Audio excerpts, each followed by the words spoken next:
아멘. 새해 하늘 복 많이 받으시고 건강하시고 평안하시고 기쁨이 충만하시기를 주의 이름으로 축원합니다. 아멘. 오늘 마가복음 강의 17번째 시간 광풍을 뚫고 찾아오신 사람이라는 제목의 말씀을 나누기 원합니다. 우리 제목 한번 큰 소리로 같이 읽죠. 시작. 광풍을 뚫고 찾아오신 사람. 오늘 우리는 낯선 곳으로 여행을 떠납니다. 평소 예수님이 사역을 하셨던 이 갈릴리 지역과 유대 지역이 아닌 바로 이방인의 지역으로 사역을 가신 사건인데요. 예수님이 가신 곳이 매우 충격적인 곳입니다. 이제 말씀을 나누겠지만 예수님은 유대인들이 결코 가지 않는 이방인의 땅으로 가셨어요. 이방인들이 살고 있는 부정한 땅으로 가셨어요. 그 자체가 유대인들에게는 불경한 일이에요. 거라사라는 곳은 이방인의 땅이에요. 더구나 부정하게 여기는 이방인의 땅에서도 어디로 가시냐? 무덤가로 가세요. 무덤가. 거기에서 한자말로 광인, 우리말로 미친 사람, 귀신 들린 사람을 만나시죠. 여러분, 예수님이 왜 이처럼 혐오하고 부정하게 여기는 곳으로 가서 그 사람을 만났을까요? 우리는 잘 압니다. 그 한 사람을 구원하기 위해서라는 사실. 오늘은 이 말씀을 통해서 나의 현재 마음 상태와 내 삶을 돌아보고 변함없이 우리 사랑하시는 주님의 사랑을 만날 수 있기를 다시 한번 주의 이름으로 축원합니다. 아멘. 간밤의 사건을 기억하십니까? 예수님이 그랬죠. 저녁에 얘들아 건너편으로 가자 해서 제자들은 배를 타고 노를 저으면서 갈릴리 바다 건너편으로 열심히 가고 있었습니다. 밤새 노를 젓고 있었는데 갑자기 광풍이 몰아치면서 이 배가 뒤집힐 지경이 됐습니다. 배 안에 물이 가득 들어왔습니다. 예수님이 그 바다와 바람을 잠잠케 하시죠. 제자들은 놀랐습니다. 그저 자기들에게 좋은 말씀을 해주시고 가르침을 주시는 평범한 랍비, 선생님인 줄 알았던 예수님이 단지 랍비가 아니라 바다도 바람도 다스리시고 말씀 한마디로 잠잠케 하시는 전능하신 하나님이시요 하나님의 아들이심을 경험하죠. 그들은 두려움에 빠집니다. 파도를 보고 무서웠던 감동과는 다르게 신적 존재 앞에 느끼는 경외감을 느낀 거죠. 이러한 광풍을 뚫고 밤을 지새우며 노를 저어 맞은편에 당도합니다. 오늘 본문은 거기서 시작이 되죠. 그곳이 어디입니까? 1절. 예수께서 바다 건너편 거라사인의 지방에 이르러 배에서 나오매 곧 더러운 귀신 들린 사람이 무덤 사이에서 나와 예수를 만나니라. 그 땅은 거라사라는 땅이었어요. 거라사. 이 거라사에 누가 삽니까? 거라사인들이 살죠. 예. 거라사는 지명이에요. 지명. 도시 이름. 그런데 여러분 유대 나라 사람들을 가리켜서 유대인이라고 그러죠. 또 사마리아에 사는 사람들 가리켜서 사마리아인이라고 그러죠. 우리는 한국에 사니까 뭐라고 불러요? 한국인. 인자, 사람자를 붙이는 거잖아요. 미국인, 영국인, 중국인. 그렇죠? 마찬가지죠. 거라사인은 거라사라는 지역에 사는 사람들을 가리키는 거예요. 거라사인. 이 거라사라는 지명이에요. 도시 이름이에요. 그 도시가 끼고 있는 해안, 이 갈릴리 바다를 끼고 있는데 맞은편이 이 갈릴리 땅이고 배를 가로질러 왔을 때 만난 육지는 이방인들의 땅이에요. 그 이방인들의 땅 중에 거라사라고 하는 지역의 해안에 이르는 거죠. 예수님이 배에서 내려서 어디로 가시냐면 무덤가로 가셨고 그 무덤가에서 누가 나타나는가? 더러운 귀신 들린 사람이 나타났습니다. 여러분 귀신 들린 사람 본 적 있으십니까? 없으세요? 무서워요. 눈을 마주쳐 이렇게 보기가 어려워요. 여러분 서로 눈 볼 수 있잖아요. 그런데 귀신 들린 사람은요 눈 이렇게 마주치면요 섬뜩해요. 진짜 섬뜩하고 막 무서워. 공포심이 들더라고요. 그런데 그 보통 귀신이 아니라 여기 보면 더러운 귀신 들렸다고 했어요. 얼마나 악랄한 귀신인가 하는 것을 보여줘 보죠. 그 더럽게 귀신 들린 사람이 무덤사에서 나타난 거예요. 예수 앞에. 자, 그런데 그가 살고 있는 곳이 어디입니까? 노란색 써 있잖아요. 무덤 사이예요. 그럼 무덤은 누가 있는 곳입니까? 죽은 자는 뭐가 없다? 말이 없다. 그런 말 있죠. 죽은 사람을 묻는 곳이 무덤이죠. 시체만 가득한 곳이 묘지예요, 묘지. 여러분, 우리나라는 대대로 무덤을 어디에다 뒀습니까? 산이죠. 산. 왜 산에다 묻었는지 아세요? 살아계실 때는 부모님이고, 살아계실 때는 형제 자매고, 살아계실 때는 자식이지만 죽으면 시체인 거예요. 무서운 거예요. 그 시체가 혐오스러운 존재예요, 여러분. 그래서 멀리 갖다 묻는 거예요. 안 보이게. 모르셨나요? 여러분, 시체는 혐오스러운 거예요. 여러분, 우리 만약에 동구 유라동 지역 여기 혁신도시 쪽에 화장장이 들어온다면 여러분 어떻게 하시겠습니까? 아유, 나는 방천동이니까 관계없어 하실 거예요? 아니면 방천동에 화장장 들어오면 어떠실 거예요? 뭐 우리 권목사님 나가서 막 피켓 들고 시위하겠죠. 화장장을 반대한다. 우리 권사님도 나가서 데모하겠죠. 땅값 떨어진다 나가라. 왜 화장장을 반대합니까? 혐오시설이잖아요. 여러분, 시시를 막 태우는 그런 화장장이 우리 동네에 있으면 어떻게 되냐고요. 사람이 근데 이기적이지 않습니까? 다른 동네에는 있어야 돼. 근데 우리 동네는 안 돼. 왜 그래요? 혐오하는 거예요. 시체는. 여러분, 시체를 직접 만져보고 본 적 있으세요? 목사인 저는 여러 차례 있는데요. 죄송하지만 섬뜩해요. 시신을 딱 만지면요, 차기 차요. 온기가 하나도 없어요. 너무 그 찬 기운이 몸에 전달되면서 섬뜩한 느낌이 들어요. 근데 제가 이렇게 장례를 집례하면서 시신을 만졌는데, 어이구 이렇게 하면은 유가족이 어떻게 느끼겠어요? 그러니까요, 참는 거예요. 저도 섬뜩하지만 참는 거예요. 근데 저희 아버지 살아계실 때는, 저희 아버지가 저희 나이 때는 염을 직접 하셨어요. 시골에서 목회할 때. 염. 성도들의 몸을요, 아버지가 다 씻기시고 300으로 옷을 다 입히셨어요. 어떻게 그거 했나 몰라요. 우리 선배 목사님들. 우리는 그런 거 안 하니까 얼마나 더 감사해요. 요즘은 장례 지도사가 있어서 다 해주잖아요. 우리는 예배만 뭐 하는데. 여담입니다만 제가 대구에 처음 와서 목회할 때, D교회에서 목회할 때 첫 장례식을 인도하는데 이제 입관 예배 드릴 때 있잖아요. 입관실에 가서 예배 드렸더니 다 난리가 나는 거예요, 성도들이. 다 끝나고 오는데 모 장로님이 오셔가지고 저한테 왜 입관 예배를 거기서 드립니까? 왜요? 그랬더니 입관 예배는 입관 다 끝나면 성도들이 빈소에 앉아 있다가 기다렸다가 오면은 와서 거기서 예배 드리는 게 입관 예배라고 해서 제가 그랬습니다. 이렇게 말하면서 참 무식하군요. 이렇게 말하고 싶었지만 그렇게 말할 수는 없고. 그럼 입관 예배가 뭡니까? 시신을 관에 넣는 예배잖아요. 그럼 어디서 해야 돼요? 입관실에서 해야 당연한 거죠. 근데 대구에서는 이 입관 예배를 가족들이 가가지고 입관 다 끝나고 나오면 와서 빈소에서 예배만 드린다는 거예요. 죄송하지만 그게 무슨 의미가 있어요? 입관 다 끝났는데. 솔직히 말합시다. 시체 보는 게 무서워서 안 가는 거잖아요. 참, 장로가 돼가지고. 그리고 목사가 그렇게 인도하면은 깊은 뜻이 있구나. 나중에 목사님, 근데 우리는 이렇게 해왔는데 목사님 다르게 하시네요. 의미가 있습니까? 물어보고 합리적으로 해야 되는 거 맞잖아요. 그럼 목회 전문가가 누굽니까? 목회자죠. 우리는 7년, 8년 신학 공부를 하면서 다 배우는 것들이 그런 것들이에요. 장례 인도하고 결혼식 인도하고 다 이런 것들 배워요. 근데 알지도 못하면서 아는 척하고. 죄송합니다. 문화가 다를 수는 있어요. 그러나 그렇게 시신을 뭐 무서워해서 가지 않고 가족들만 가가지고 하고 오라고. 저는요, 요즘은 제가 우리 교회 뭐 장례식 치를 일은 뭐 앞으로 흔날 얘기지만 저는 마지막 가시는 그 고인을 보고 우리 함께 마지막 애도하면서 작별의 인사하면서 함께 예배드리는 거죠. 생전에 그분이 좋아했던 찬송이 있으면 그 찬송 불러드리는 거예요.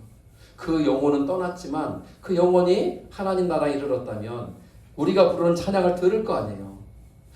내가 좋아했던 찬송을 불러주네. 참 고맙다. 안 그러겠어요?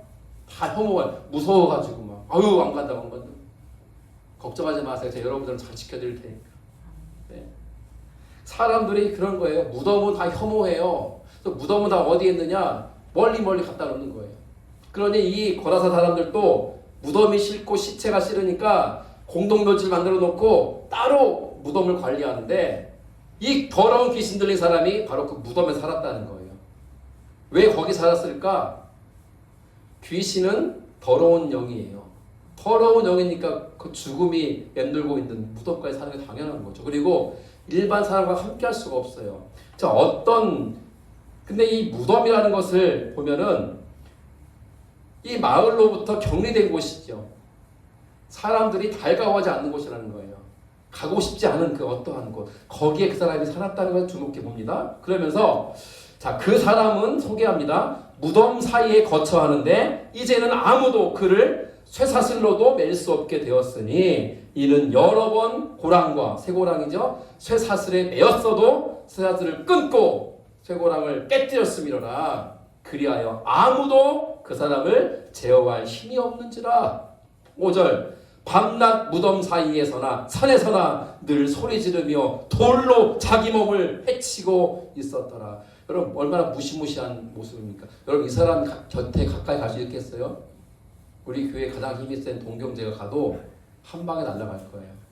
이 광인이 귀신 들린 사람이 으이 하면요 동경제 저기 날아가 있을 거예요. 괴력의 소유자. 이게 인간의 힘이 아니잖아요. 귀신의 힘이죠. 그러니까 동네 사람들이 달려들어가지고 제압하려 해도 이 귀신 들린 사람이 으악 하면은 사람이 다 나가 떨어지는 거예요. 잘 자고 있을 때 가가지고 새우랑을 채워놨더니 일어나가지고 이게 뭐야 하고 썩은 동아줄 끊듯이 툭툭툭 끊어버리는 거예요. 누가 그 사람을 제압해요? 가까이 갈 수도 없어요. 갔다가는 해당하고 죽을 수도 있으니까. 무시무시한 사람이지. 혐오스럽죠. 이 사람이 무덤에서 뭐합니까? 소리 지르는 거예요. 소리 지르고. 그리고 돌멩이로 자기 몸을 팍 치면서 막 피가 털털 흘리는 몸을 해하고. 이게 지금 정상이 아니잖아요. 아마 이 사람의 가족들도 비록 가족이지만 안타까운 마음도 있었겠지만 무서웠을 거예요. 그 사람이 예수님께 달려온 거예요. 달려와서 절하는 거예요. 그리고 큰 소리로 이렇게 말합니다. 7절 지극히 높으신 하나님의 아들 예수여 나와 당신이 무슨 상관이 있나이까 원하건대 하나님 앞에 맹세하고 나를 괴롭히지 마옵소서. 그럽니다. 여러분 여기서 참 흥미로운 사실이 보여요. 이 말을 한 게 그 귀신 들린 사람이지만 실제 누가 한 말이에요 이게? 귀신이 한 말이에요. 귀신이 한 말인데 뭐라고 말하냐면 빨간색 보세요. 지극히 높으신 하나님의 아들 예수여. 맞아요 틀려요? 맞죠? 여러분 정확하게 이 귀신은 예수님이 누군지 알고 있었어요. 기가 막히죠. 영적 세계니까 영의 존재니까. 지극히 높으신 하나님의 권세를 가진 아들이라는 사실을 알고 그 앞에 엎드린 거예요. 떨면서. 귀신이 그러면서 나와 무슨 상관이 있습니까? 제발 나를 괴롭히지 마십시오 하고 사정하고 있는 거예요. 왜 귀신이 그렇게 사정했을까요? 예수님이 그에게 선포했거든요. 귀신에게 이 더러운 귀신아 그 사람에서 나와라! 라고 선언했거든요. 그러자 이 귀신이 벌벌벌 떨면서 살려달라고 말하는 거 있는 거예요. 자, 예수님이 그 귀신에게 묻습니다. 내 이름이 무엇이냐? 왜 물었을까요? 너 이름 뭐야? 귀신에게 물은 거예요. 왜 물어요? 궁금해서요? 단지 궁금해서가 아니라 그 귀신의 정체를 밝히는 거예요. 너 이름 뭐야? 묻습니다. 그래서 귀신이 뭐라고 답하니까 내 이름은 군대니 우리가 많음이니이다. 군대니. 헬라어로요. 군대는 레기온이라고 해요. 레기온. 군대 갔다 오신 분들 계시죠? 남자분들. 자, 이건 군대 단위예요. 군단. 즉 약 6,000명 정도의 보병을 보유한 로마 군단의 단위예요. 6,000명 정도의 병력이면 어느 급입니까? 남자 형제 잘 모르시나요? 사단보다 더 많죠. 사단하고 한 4,000쯤 되는데 이게 군단급 돼요. 군단급 이게 6,000명쯤 되면 엄청 큰 규모예요. 그런데 그게 레기온이라는 뜻인데 예수님이 그 귀신에게 너 이름 뭐야? 라고 물으니까 그가 하는 말이 나는 레기온입니다. 레기온이 뭐라고요? 군대. 나는 군대 귀신입니다. 말한 거예요. 그러면 귀신이 하나라는 거예요? 여럿이라는 거예요? 여럿이라는 거죠. 여러분 바글바글한 거예요. 지금 6천 마리나 되는 말이 6천 명이라 하기 그렇고 6천 명이라 할게요. 6천 명의 귀신이 6천 마리의 귀신이 지금 이 사람 속에 영혼에 들어와 있는 거예요. 그러니까 얼마나 이 사람이 고통스럽고 괴롭고 너무나 얼마나 힘들었겠어요. 그 영혼을 좀 먹고 생각해 보세요. 소리 지르고 무덤가에서 막 달려다니고 사람들이 쇠고랑 막 차고 사슬을 묶어라도 끊어버리고 사람들에게 혐오스러운 대상이 돼버리고 그리고 뭐합니까? 돌멩이로 자기 머리를 치고 몸을 긁어가지고 피가 철철철 나게 만들고 여러분 이게 사람이 이게 사는 겁니까 도대체 이게?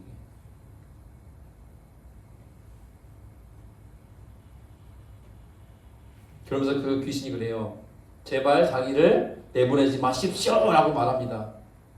그러자 예수님이 뭐라고 말합니까? 그 사람에서 나오라라고 명령을 하자 귀신이 떨면서 제발 우리를 내보내지 마십시오 하면서 차라리 그럴 바에는 어떻게 해달라고요? 저기 있는 돼지떼에게 가게 해주십시오.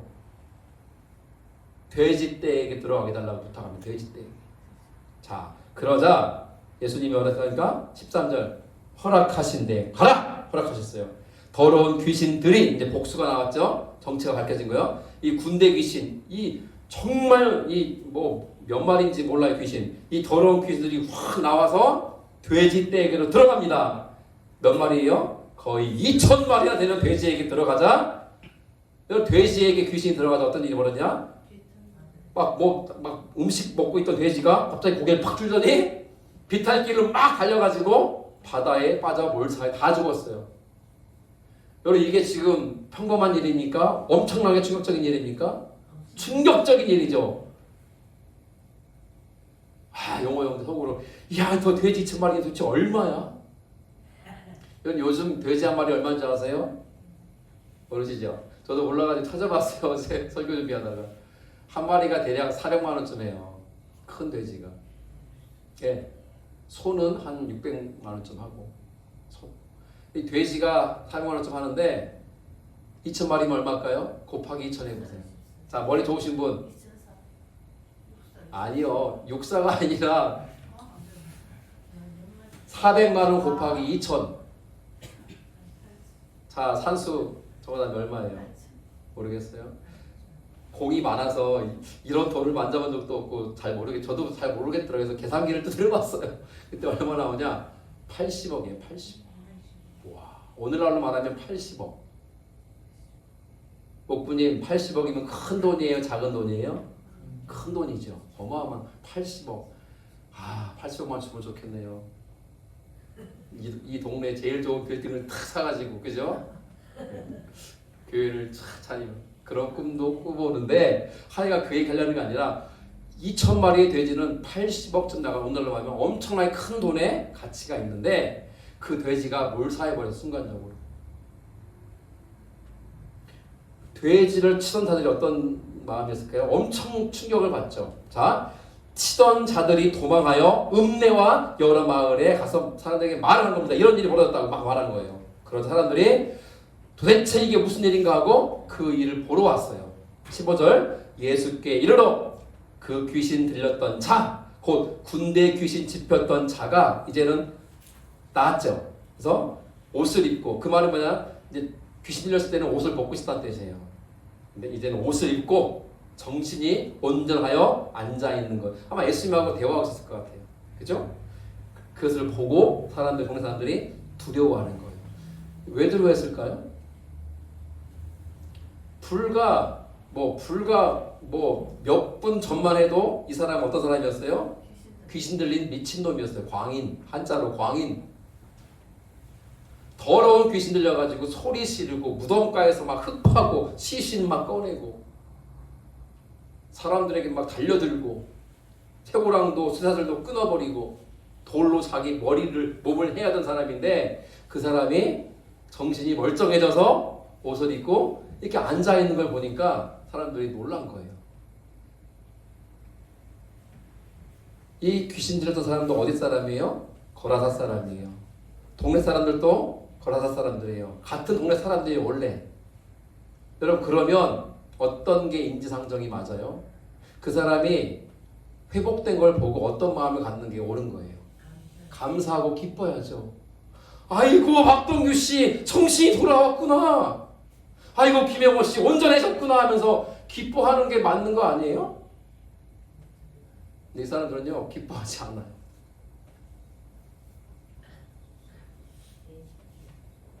전 여기서 매우 중요한 사실을 발견해요.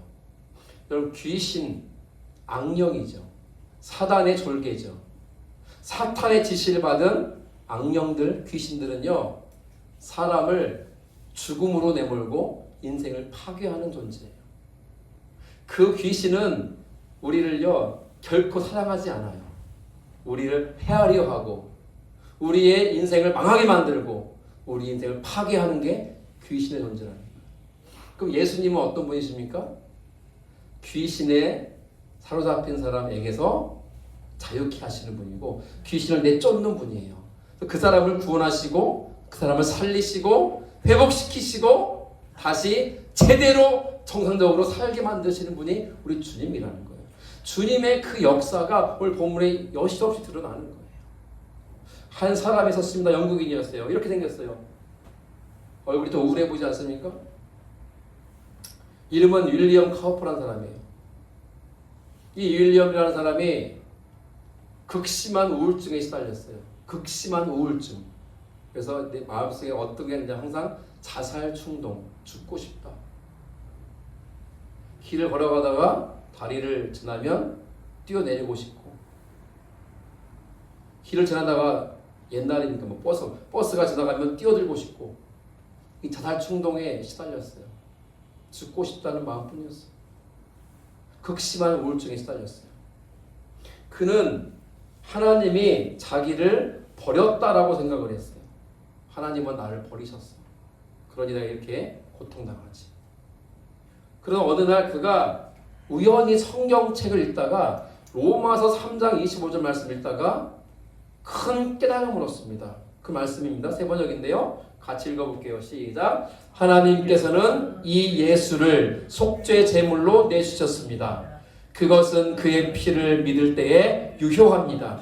하나님께서 이렇게 하신 것은 사람들이 이제까지 지은 죄를 너그럽게 보아주심으로써 자기의 의를 나타내시려는 것이었습니다. 아멘.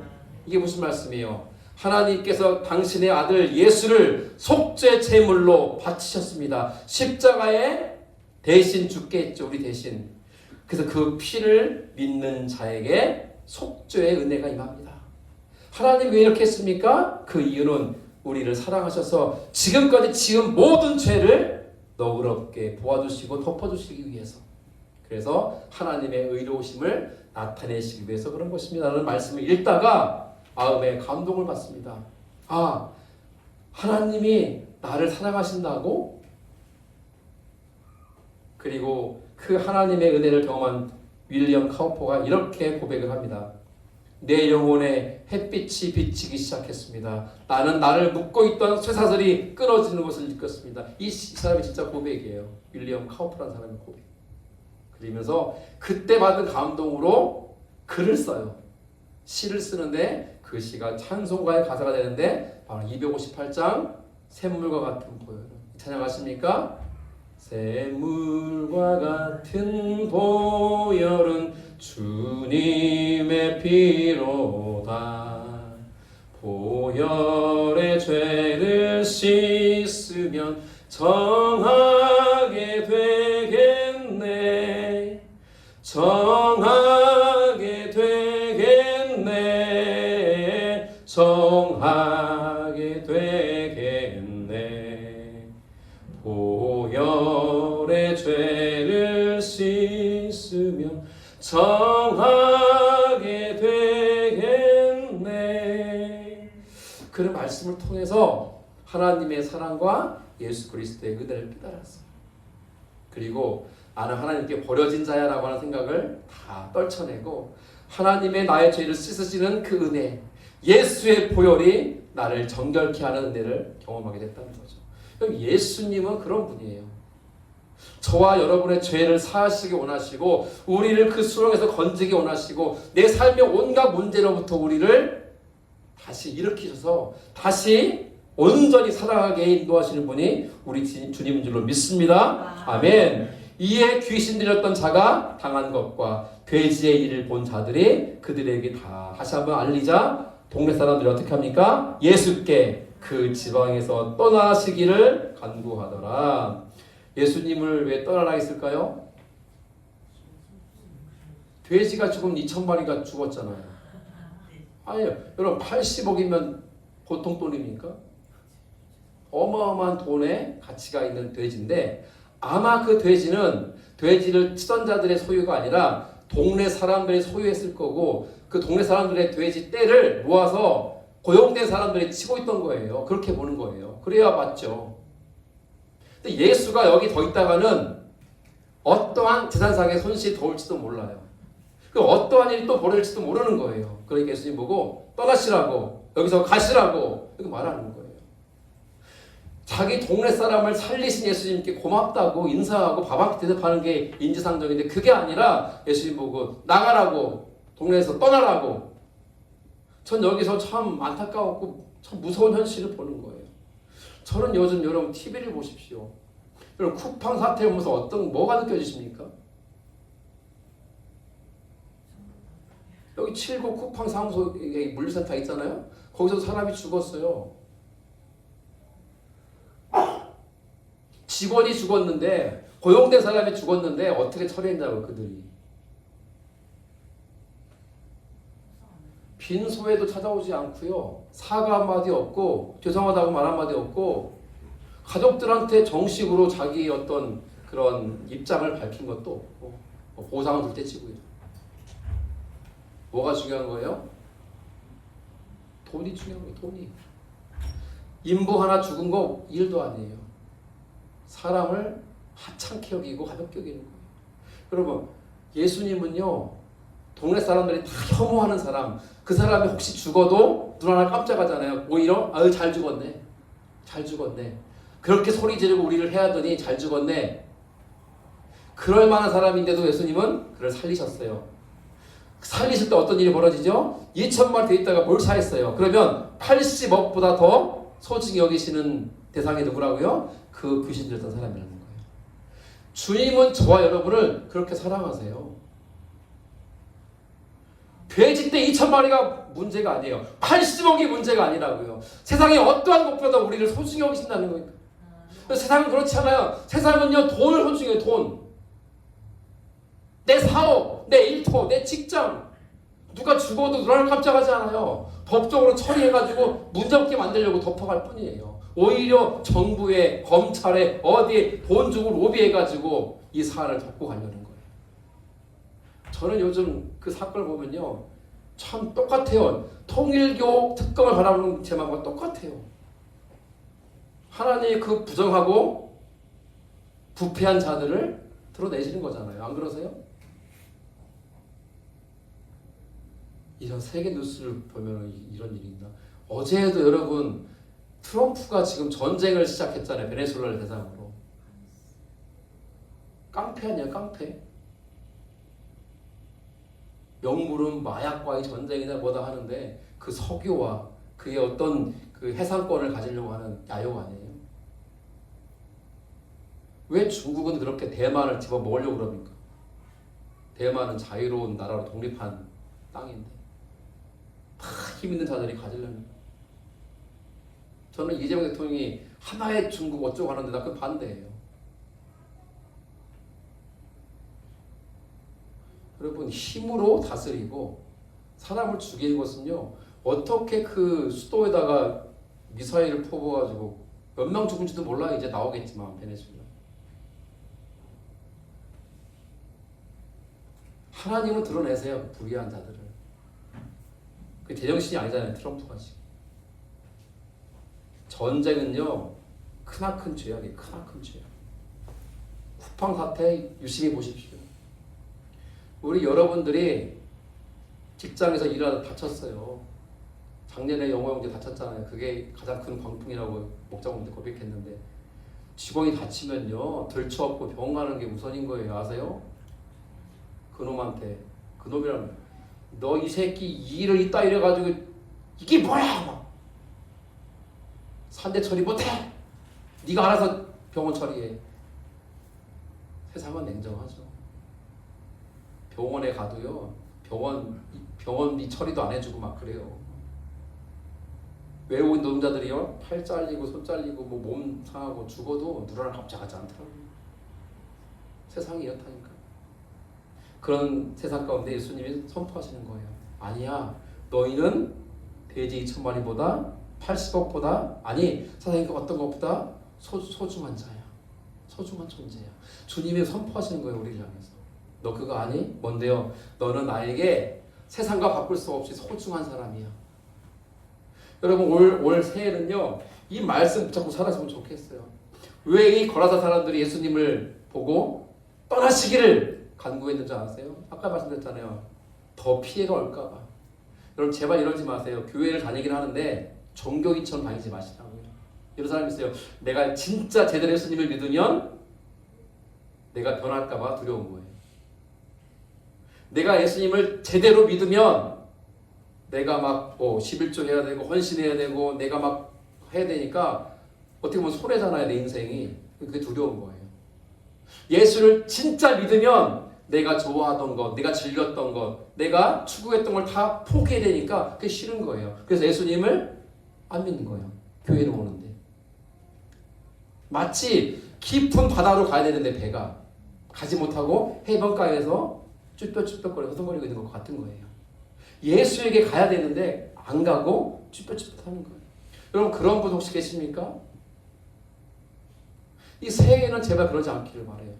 믿는 것도 아니고 안 믿는 것도 아닌 것 같은 애매모호한 미지근한 신앙이 아니라 차든지 뜨겁든지 확실하게 예수를 나의 구주 삼고 살기를 원합니다. 예수는 어떤 분입니까? 바람도 바다도 다스리시는 분이시고 천지의 모든 걸 주관하시는 분이시고요. 이 광인 더러운 군대에 계신 들린 사람도 치료하시고 회복해 하시는 분이시고요. 살리시는 분이세요.